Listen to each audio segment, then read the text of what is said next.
Good morning. Hello, everybody. It's your good friends Mike and Mairin-Taj. Welcome to Life Studied.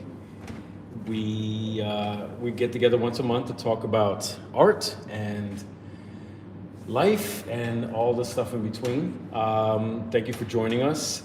We are usually in our studio at Curio Art Supply, which is in the process of moving.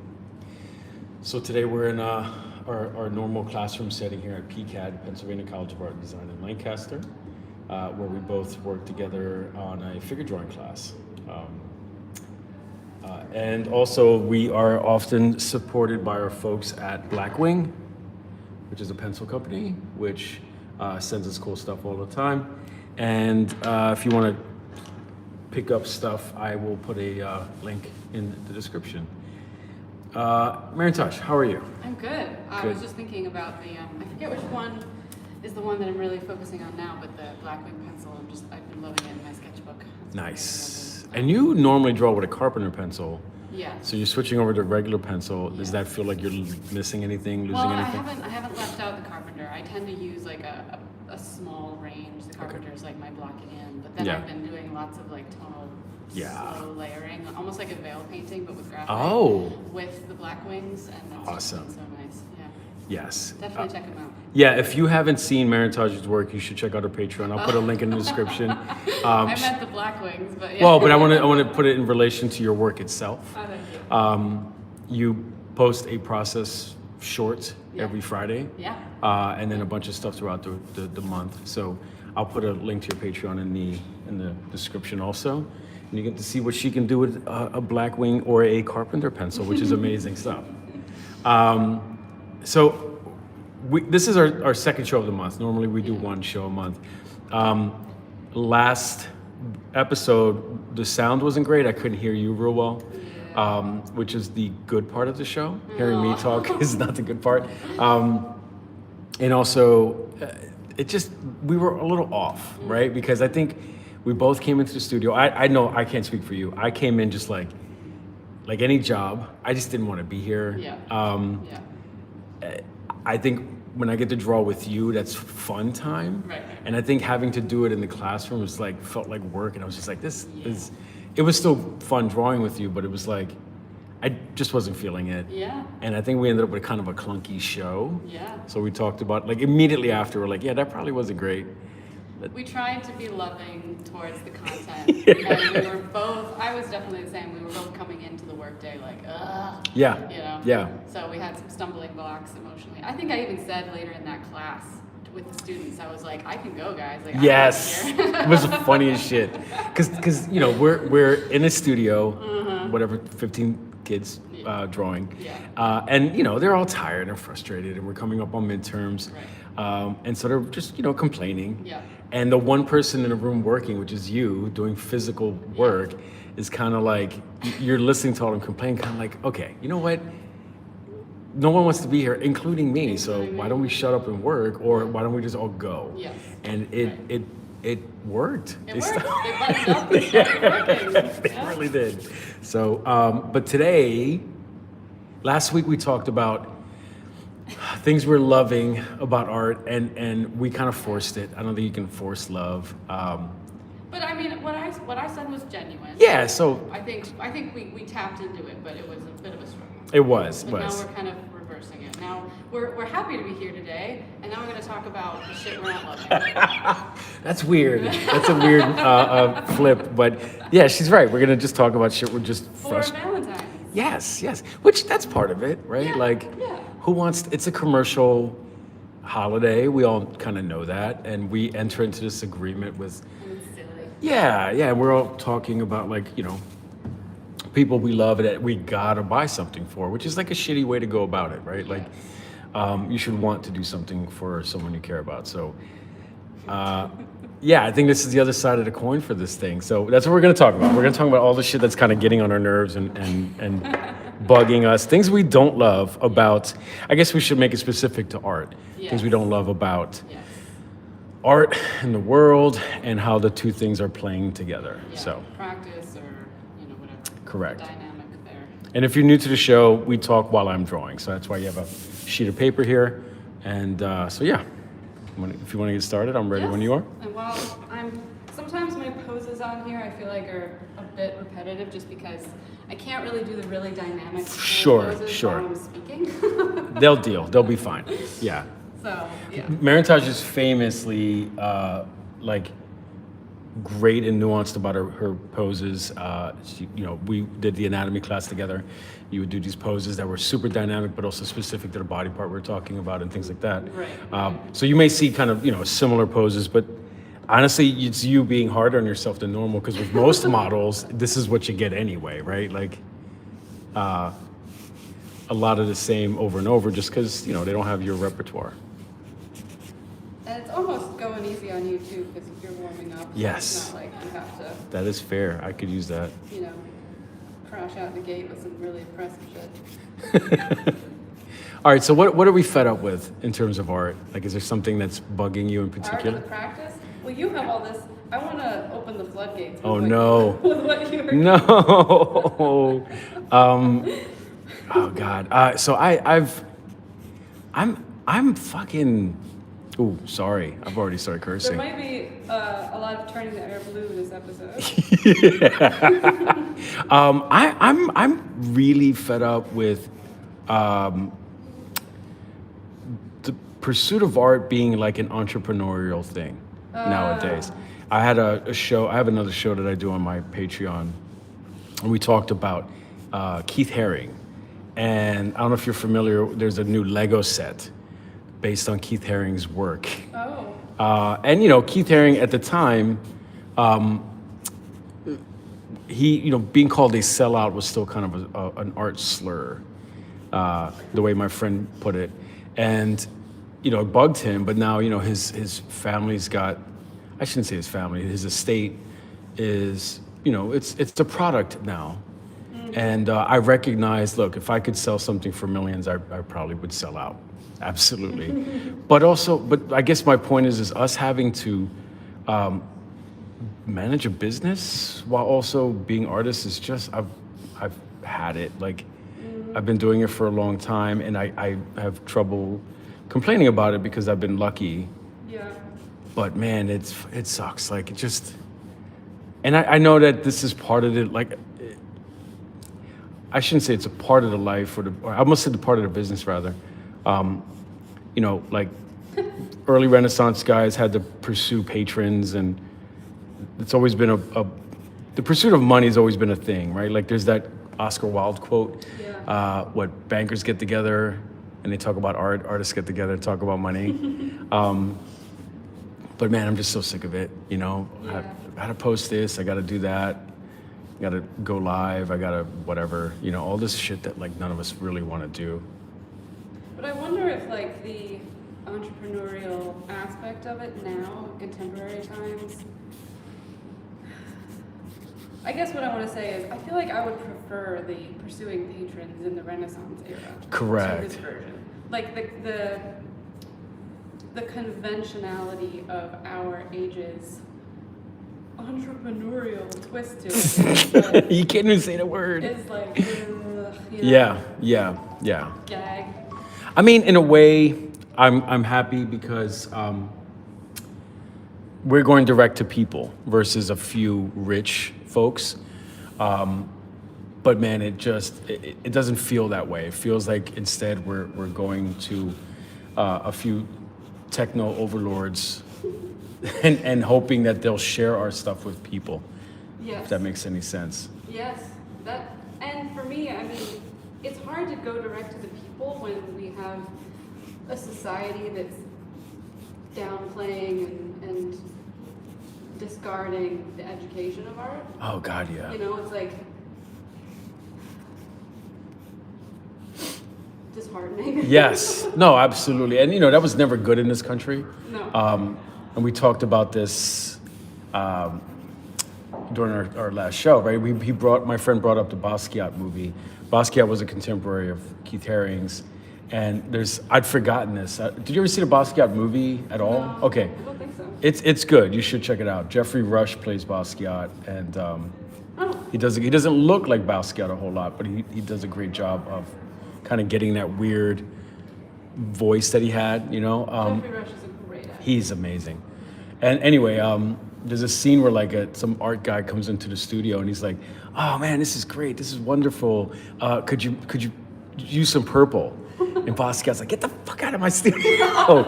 You know what I mean? Because there's always been that element to like art in this country of like, well, it's still ultimately a thing that's sold, therefore it's ultimately a product. Therefore, I'm the customer and you got to make me happy. Well, that's also a very American concept of the customer's always right. Yes. That's not the case everywhere in the world. No. And I wish that were a bit more applied to the artists. Yes. Yeah, there's a famous story about there's an artist, a French cartoonist / artist named Mobius, and he was at some event and met a fan and he did a drawing or a sketch for him, and it was in pencil, and the character was just, you know, it was fleshed out, but it was not it didn't feel like a fully rendered ink drawing. Right. And the person said something to the effect of like, "Oh, aren't you gonna ink it?" And he supposedly took the drawing back, fucking scribbled a black X over it and handed it back. You know what I mean? And there was not a damn thing the guy could say because he fucking asked for it. Yes. Yes. And I think you're right in that respect. Like when you tell that story about Mobius, nobody questions it. I think if an American artist did that, people would be saying, "What an asshole that guy was," Yes. or girl. Right. So, yeah. It's catered to me. Yeah, God, ugh. And I'm not saying we should not try to make patrons happy. To your point earlier, when people were pursuing actual patrons, they clearly had to, you know, try to make them happy. But it wasn't, you okay? Yeah. It wasn't at the expense of the art itself or their integrity a lot of times. I mean, maybe there were plenty of guys that sold their integrity, but the really important works, you often hear a bit of a push and pull to it, you know? Yeah. So we're fed up with money. I had a question I was going to ask you on that point, but I forgot what it was. Oh boy. So it might circle back around. Okay, that's, yeah. I'm probably talking too much and cursing too much too, so it's Well, distracting. It's good that you are, because if I go, I might. I got to take all the heat. My God, that show is so. Imagine a person watching this show for the first time going like, "Jesus, these two." They're just letting loose. I also mentioned like most. I was gonna say artists. I guess most people that are paying attention are probably fed up to the gills with AI. Yes. But artists in particular, this is an issue.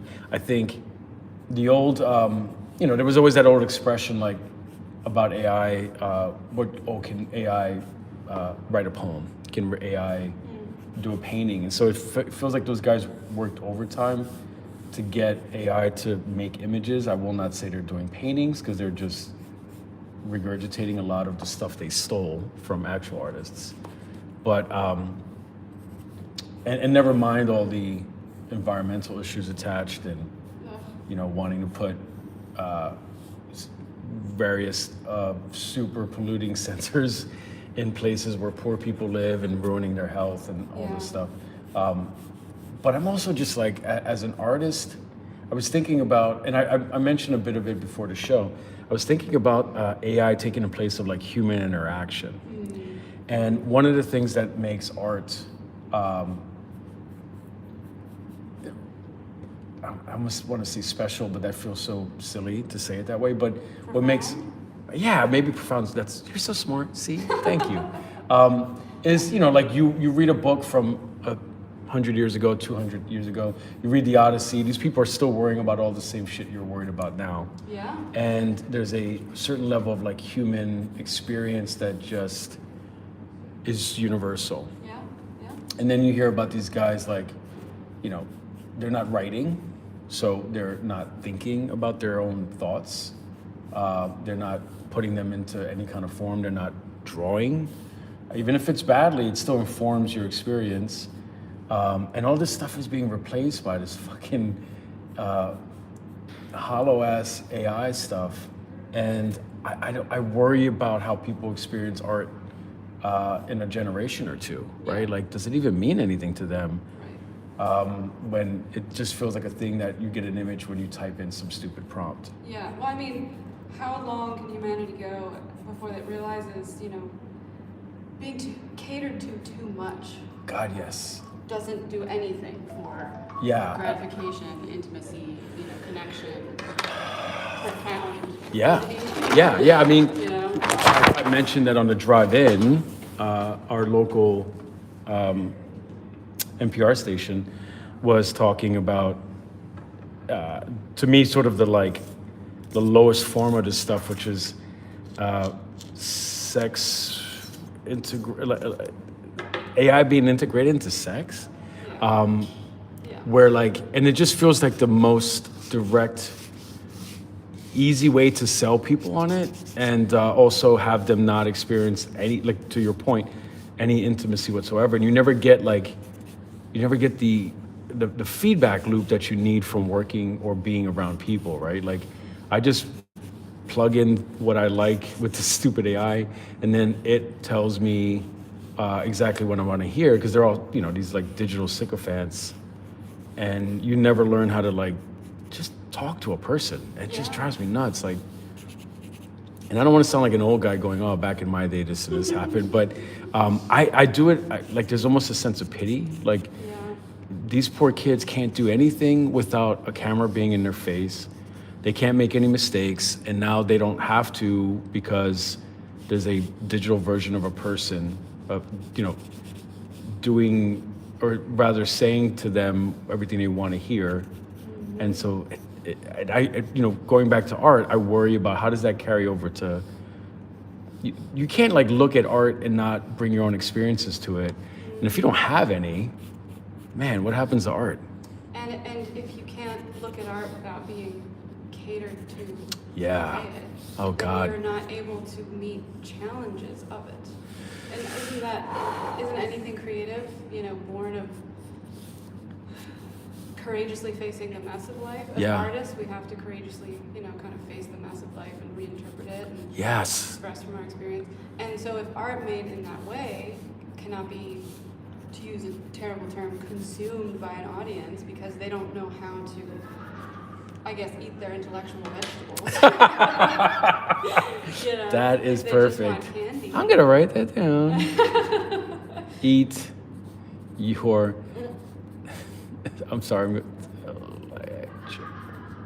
Sorry about the laughing. We are in an art school. Yes, students are in the hallway. Oops. I have tons of quotes. Yeah, that's perfectly said. Yeah. If AI is catering to your relationship delusions, if AI is catering to your immediate sort of knee-jerk inclinations aesthetically, whatever the case may be. Yeah. If you're being catered to or coddled to, you're amputating yourself in terms of your emotional inner landscape and your capacity. God, that's a great way to put it. I think I may have talked about this before on the show, but I am a firm believer that intimacy and relationship and capacity for connection and for navigating difficulty in life is directly connected to art. Yes. Directly. And so whether it's human relationships or global relationships or artistic ones or whatever,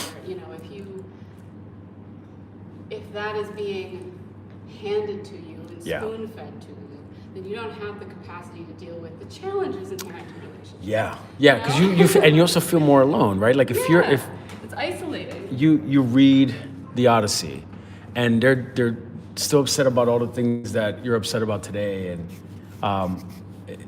you feel less like I'm the only person in the world feeling this way, and. Yeah, you're right. And it does, you're cutting yourself off from that. And how the hell do you feel anything after a while? I think that's why people are, not to get too far in the weeds with this, but there's a weird cruelty that, the world's always been cruel. I'm going to be clear about that, especially, my mother's from Latin America, right? So it's you don't have to explain to Latin Americans how cruel shit had got in their world.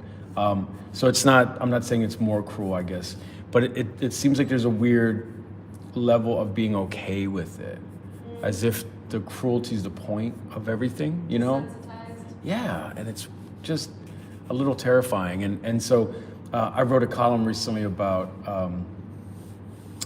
art and protest art and art in times of crisis. Yeah. And, you know, I'm digging into this stuff and I'm like, you're reminded like, oh shit, you know what? Like, we're scared now, but my God, like, you know, Goya was expressing this stuff. Like, there's a Goya drawing, I think it's called the 3rd of May or the 5th of May, where like this guy's stumbling upon a pile of corpses and he's vomiting. Yeah. You know, it's not meant to be beautiful, right? I mean, everybody knows about Picasso's Guernica and things like that. There's always the famous protest art, but when you stumble upon something like that and you're just like, holy shit, man, like he's not prettying this up at all. Yes. And that makes you feel not, I don't know how to word it. I guess you feel like, yeah, we've been struggling with this for a long time. And I think for me, that feels less hopeless and more like it's long time to change things, like beyond time to change things, I guess. Yeah, it's motivational for Yeah. sure to step to in the ways that you can in life. It also is a way of, if you're looking at atrocities documented by art from the past, it kind of connects you to, I think you're right, it's comforting in that it shows you how, okay, humanity's always kind of been dealing with this shit. Yeah, yeah. You know, it's comforting in that this is universal, this is maybe not eternal, but certainly big picture, something that it's a part of humanity. Yes. It's part of human experience. But to my point of what I was trying to say earlier, if you don't know how to meet that sort of devastating image Right. in a painting and the content of Yeah. it, because you've been bereft for generations or however long by being coddled to and Yeah. catered with Yeah. pretty things. Like if you don't have the That's- stamina to be like, well, what is this telling me, you know? What My are God. we doing to ourselves? Yeah, no, you're right. God, it's without, like, there was a piece I remember that stuck out with me in art history, right? Like there were these two sculptures. I think I've talked to you about one of them. There was the Barberini faun, which is like the faun like sitting back. He's super ripped. It's really sexy. Yeah. And I remember being in class and anybody attracted to men, Yeah. when the professor flashed that thing, they were like, whoa, right? Like, and it was the funny, like, shit, man, thousands of years later, that's still sexy. Yeah. And then the one that struck me was the Dying Gaul, Yes, I right? love Where that he's one. like, he's just, and you're looking at that thing, you're like, shit, man, that was documented by the people he fought. Yeah. Right, so someone saw, compassion. right? Someone saw this guy dying. Yeah. They thought that's less than human. He's a barbarian. He's got animal fat in his hair and it's spiked up and everything. Right. And He's nude. yeah, he's nude. Yeah. But it always struck me like someone stopped and thought, I'm gonna dedicate, because back then it wasn't a quick drawing or anything. It just hours and hours and hours and probably months of work on just documenting a guy dying in a way that like made him human at a time when that wasn't a thing. Right.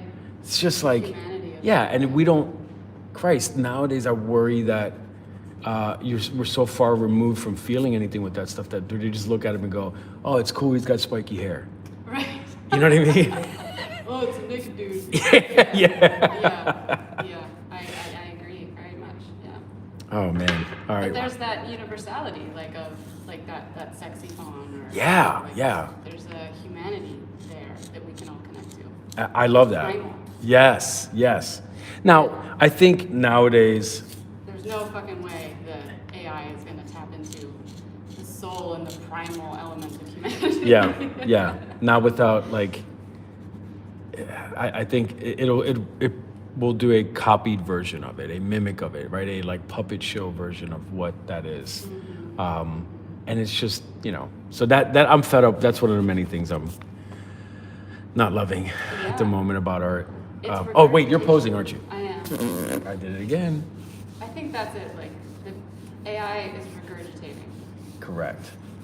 But we don't need more of that shit. No, we don't. No, we really don't, right? Like, and you know what? I'd rather see human copies of things. Yes. At least there's something for that person in it, and at the at the other end, maybe there's something we learn from that person by copying it. Like, there's something there at least. This is not, and we're all trading water in the future for stupid memes, Water for Gatorade. Oh God, if we're lucky, right? Shout out to. I'm alluding to that film. What is that film called? Anyone in the audience know? It's like a sci-fi film with Luke Wilson as the actor. Oh, you told me about this. Yeah. What the fuck is it called? Where everybody's dumb. Not Futurama. That's No. It's I forget what it's called. Oh God, I remember you telling me about Yeah. this, and I looked into it, and it's the funniest damn thing. Yeah. Like he goes into the future, and everyone's like even more retarded than you could possibly imagine. And they're like, well, we put the Gatorade on the plants to feed them electrolytes, and like nothing's growing. Yeah, and he's the smartest man in the world because he just has common sense. I learned something funny about that movie. That's who we have, maybe not to thank, but that's where Crocs originated. Oh yes, I Isn't heard that funny? Yeah. So for any of you out there that don't know, evidently the costume department had a very limited budget, and they needed shoes that very dumb people would wear. And so they couldn't make their own, so they found these Crocs, and they got a bunch of them for people to wear them on the shoot. And someone said, hey, should we be worried about this? Like, because these are actual shoes. And the costume person evidently said, of course not. These are the stupidest things ever. No one's ever going to wear these. And now they're ubiquitous. Like, everybody has them everywhere. Right. People love them. I mean, not to intentionally trigger anyone who loves Crocs, but that's just an interesting course of development. Yes. It's just funny to have it begin there. Yeah. Yeah. Well, I mean, this is clearly a topic that could go on forever with us, but Yeah. with your comment about like entrepreneurial stuff bothering you, Yeah. I was thinking the other day on, well, it was about writing, but it really can be about art, writing, whatever creative discipline. And someone was saying, that I was watching, someone was saying, you can't be a writer on romance alone. Huh. Like, you can't go into writing just because of the romance of it. The romance Oh, gotcha. Not as a genre. No, not as a genre, Okay. but as a concept of like the appeal, the romantic appeal of what it could be to be a writer. Correct. All of that. But nor can you be one, fill in the blank, artist, painter, whatever, Yeah. without romance. I agree. Yeah. So that balance is interesting to me, and it's been annoying me, similar to your point about entrepreneurship, like just the way in which some aspects of the romance of the creative life is being kind of poo-pooed and shat on. Yeah. You know what I'm saying? I do know. I think you make a good point, and I think I wonder if it's not what we're doing now. It's like there's so much stuff we're seeing with people's interactions because there's cameras everywhere, right? Yeah. And if we think about pursuing art, like going back to your point with romance, like if you were trying to woo someone and you constantly were holding your phone up, Yes. like how romantic is that ever going to be? And so we're kind of doing that. We're like drawing in front of cameras and so there's not a lot to be romantically excited about when you're constantly disconnecting from the work because of I got to film this, I got to take a picture of this, like it makes me think of these like sex tape things that people do. And I would always thought like the first thing that popped in my mind was like, why the fuck are you guys filming one in the first place? Like, of course the leaking of it is awful, but like just fucking experience something without if you can't see on camera, Mike is sorry. gesticulating impassioned. Yes, you know? yes, He's just suffocating the air as if it were a throat. And I'm not trying to be judgmental. If you're out there and you're like, you and your loved one like making tapes, I guess. I don't want to judge, and you probably built up to it or whatever, but it just feels like, man, like it just feels like there's that disconnect between human experience and other shit. Maybe it's human on human experience because we're putting technology in between us. Yes, You know? exactly. It's another kind of barrier. Yeah. As if there aren't enough people with, dissociative, repressed, emotional avoidancy problems. Oh, yeah.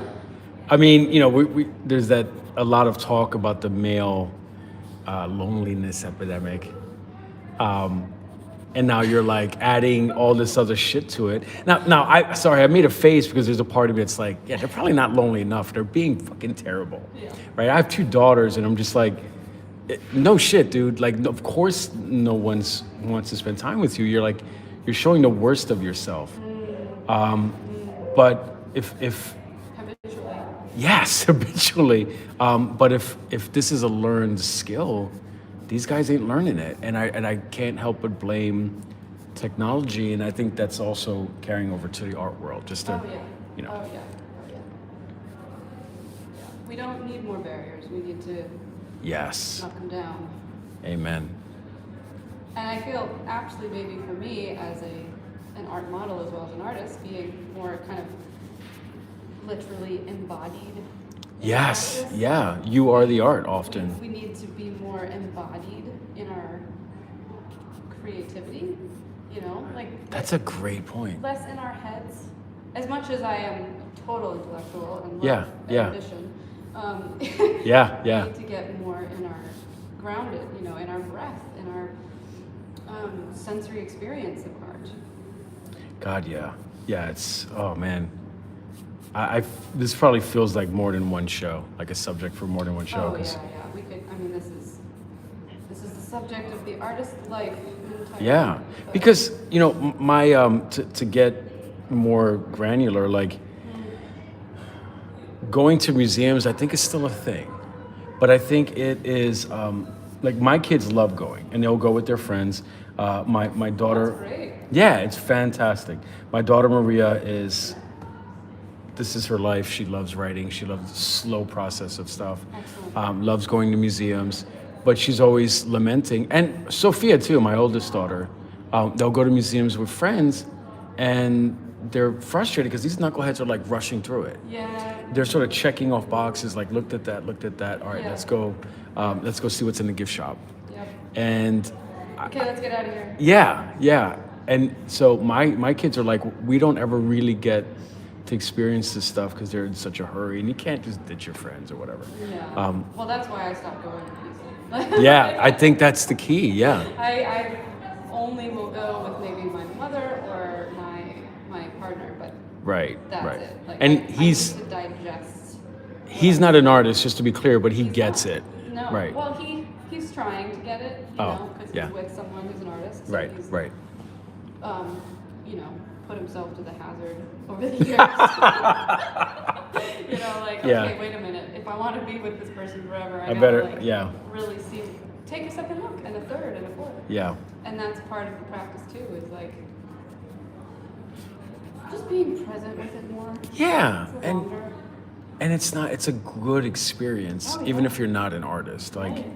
so, yeah, that's wonderful. I'm reminded of, I forget, again, names escape me, but there's a film that came out maybe 5-10 years ago. I don't know, I've lost sense of time, but as I get older. But there's a movie with Morgan Freeman and 2 other old dudes. There's 3 of them, and they work, at least one of them works in an art museum. Oh, is this a heist movie? Yeah, it's like Yeah. they steal art because they're like, people aren't appreciating it enough. That's they all have great. their favorite works. Yeah.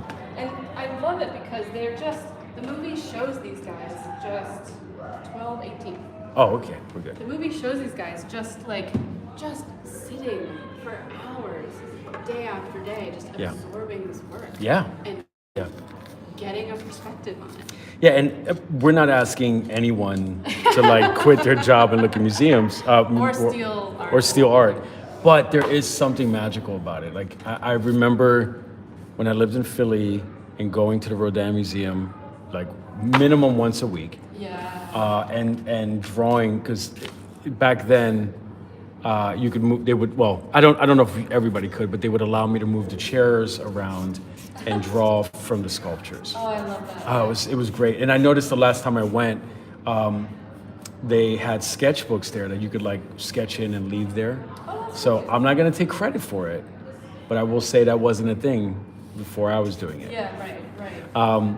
However, I remember just staring at the Burghers of Calais, which is this enormous sculpture. If you're not familiar with Rodin, look it up. It's partially like a protest thing. These guys were all being executed and marched off, and it's set up in a circle. They're all life-size, just about, and you have to literally walk around the sculpture to see them all. Yeah. And every time you walk around, you sort of compose it in your head because there's overlap, there's some perspective, there's like, The lighting. yeah, and there's a lot that you're taking in besides just the art, right? There's the physical walking around this thing. And in my case, I was just like, I made it my goal to like set up in a different place and draw a different figure and draw like the sort of interaction of figures. Yeah. And that's a thing that I don't know. I feel like I still carry with me, like my approach to figure work. I feel like a lot of stuff that I went on to use, even like goofy comic book stuff, because those figures are exaggerated, right? The big hands and the stylized muscles, and everything looked kind of sinewy with his figure work. Absolutely.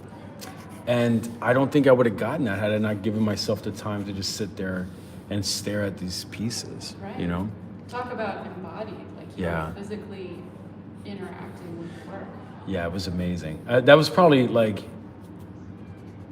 I did a lot of figure drawing, figure painting in school, but that's the one I can remember the most, which is Yeah. telling, you know? I love when art makes an impact. Like Yes. that. And I guess I'm saying, maybe you are too, here and now, that like you're not going to get that lasting impression, that lasting relationship impact from art if you go by it in 3 seconds. Like, you're Right. just- Correct. And certainly if you only experience it on a screen. God, You know? yes. Yeah. That's the other thing. I mean, like, and this isn't, I shouldn't complain about this, but because there's a plethora of figurative references now. You know, you offer some on your Patreon, like, I'm a patron of another photographer that offers art supply stuff. I will, especially during COVID, I was buying a lot because of teaching classes and not having models in class. But I noticed it doing something to my work Yeah. that was not all bad, but there was something lost. This wasn't there, like the magic of like interacting with the figure in space, not to talk about you like in an abstract way, but just with any model, you're having to forget that it's a person and just think about the shapes in space, as opposed to what you're saying with these flat forms that, yeah, you have all the time in the world to render it, Right. but who cares? You know, like often it's so dead that it doesn't have the magic. And when you look at old paintings, like the stuff you and I love, I'm always surprised at how little rendering there is. There's a lot more like flat, you know, there's a light tone, a dark tone. There's not all this over-rendered, super realistic stuff. It feels realistic because it's so physical. It feels like a person. Like it exists in space. Yeah. Like there's air around it. Exactly, versus a very realistically rendered thing from a 2D image that somehow has more tonal values, more detail, blah, blah, blah, but feels less real, Yeah. you know? So, yeah, I think that's another pet peeve. Yes. Part of that for me, if we're going technically, like you can see how that work there's more working with open and closed form. Yes. Rather than just contouring everything. Yeah, you yeah. know? And Well, can you expand on that? So if you don't know what open and closed forms, like, can you talk to folks about that? Because I think you have a unique way of doing it. Well, for me, so I consider mark making and juxtaposed marks in my work to be a big part of what not only engages me in the process of making work, like a figure study or a figure drawing, but also creates a result that I find more alive. Right. Like it feels like it's more dynamic, or there's more of an essence that I'm getting out of it, or whatever. Even from photo reference, because of like conscientiously working with mark making variety. And so mark making, you're automatically talking about edges, right, or the lack thereof. Right. So open Which form, this is form. all contour drawing that I'm Yes, doing. yes. Mairin-Taj's approach is like if she would be building in tonal shapes, and it just feels way more physical, even though you're working from photographs, which is, you know, harder to do, frankly. Like, but anyway, with the amount of time we have, should we wrap it up? It is 12:24. All right, so we have to get ready for class. Man, I feel like we could have done that for an hour. We can do another one. Yeah, maybe we'll come back to this. If we've mentioned or touched on anything in this episode that you want us to kind of revisit or expand on, let us know. That'd be great. Yes, please do. I feel like I'm not ready to quit on this, but we have a class coming in at 12:30. So we have students to attend to. Yeah. But ultimately, you know, we're brassed off. Yes. But you make a good point. If you're watching this, please let us know in the comment section. Yeah. Like, is there stuff you'd love us to expand on? Yeah. Because we're grateful to have you here. We'd love to talk, you know, more specific to things that are important to you. Yeah. Thanks for watching. Mairin-Taj, I will put your Patreon link in the description, but they can find you at Instagram at. Yes, my latest info is up on Instagram at studio_MAIR. Awesome. And I'm Mike. I will see you guys next month. Thank you for being patrons. Thanks for watching. Thanks for the folks at Blackwing. Happy love and love modality. That's it. All right. See you guys.